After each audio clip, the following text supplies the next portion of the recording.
আগা এটি হলো এখানকার ঝুলন্ত ব্রিজ। এটি আপনারা দেখেন, আমি মাঝখানে দাঁড়ায় আছি। এই ঝুলন্ত ব্রিজের এপাশের ভিউটা হলো এরকম। আসলে নিচে পানি থাকলে এটা আরও অনেক সুন্দর লাগতো, কোনো সন্দেহ নাই। এই পাশে আরও কিছু সুন্দর জায়গা করার চেষ্টা করেছে, যে এখানে একটা নেমে যাওয়ার জন্য একটা সিঁড়ি করেছে। হ্যাঁ, দেখেন এই সিঁড়ি দিয়ে যেয়ে নিচে এসে এইখানে আবার একটা ব্রিজ করেছে। ওর এই ব্রিজ দিয়ে পারে গেলে যে এইখানে আবার কিছু ছাতা, এই একটা লাভ চিহ্ন। হ্যাঁ, এদিকে আবার সিঁড়ি করে দিচ্ছে, এখানে একটা পানির চৌবাচ্চা করা আছে।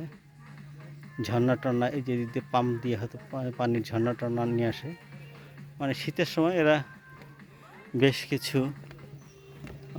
কার্যক্রম হয়তো হাতে নেয় যখন পর্যটক বেশি থাকে। এখন আসলে পর্যটক নাই, সে কারণে এটির তেমন কোনো ইয়ে নাই।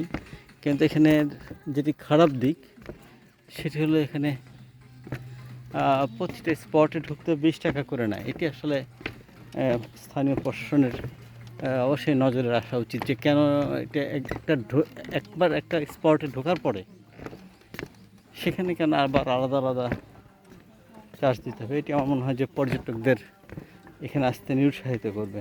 এখানে সবই ন্যাচারাল, এর কোনো রাইট না যে এটার মধ্যে চোরার কিছু আছে। একবার একজন 200 টাকা দিয়ে ঢুকবে, তারপরে আবার তাকে প্রতিটা পদে পদে তাকে যদি ইয়ে দিতে হয়, এই যে মানে ঝুলন্ত ব্রিজের এই শীতের সময় হয়তো এখানে অনেক দোকানপাট বসে, এখন তেমন কিছু নাই। তবে এখানে শাল বাগানটা খুবই সুন্দর। অনেক এখানে একটা গাছ দেখতে পাচ্ছি, এখানে ফলও দেখতে পাচ্ছি, আমি জানি না ফল গাছটার নাম কি। এই গাছটার নাম কি রে? এটা কি ফলটা খাওয়া যায়?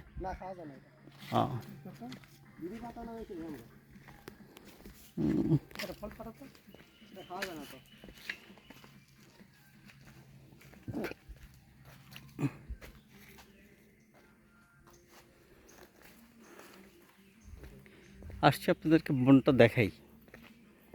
এই গজনী অবকাশ কেন্দ্রের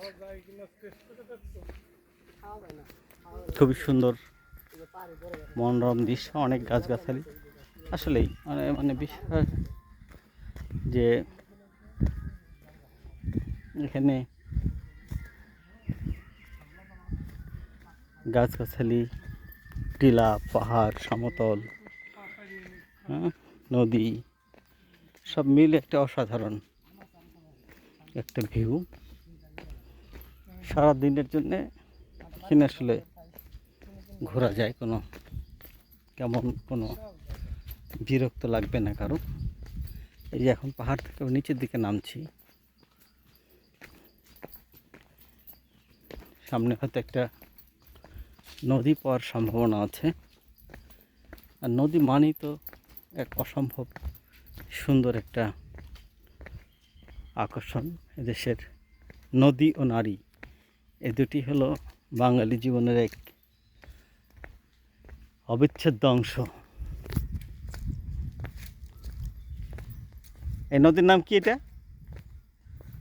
নদী না, এটা খাল। খাল, মাছ চাষ করা হয় এটা, মানে অনেক বড়। এটা গভীরতা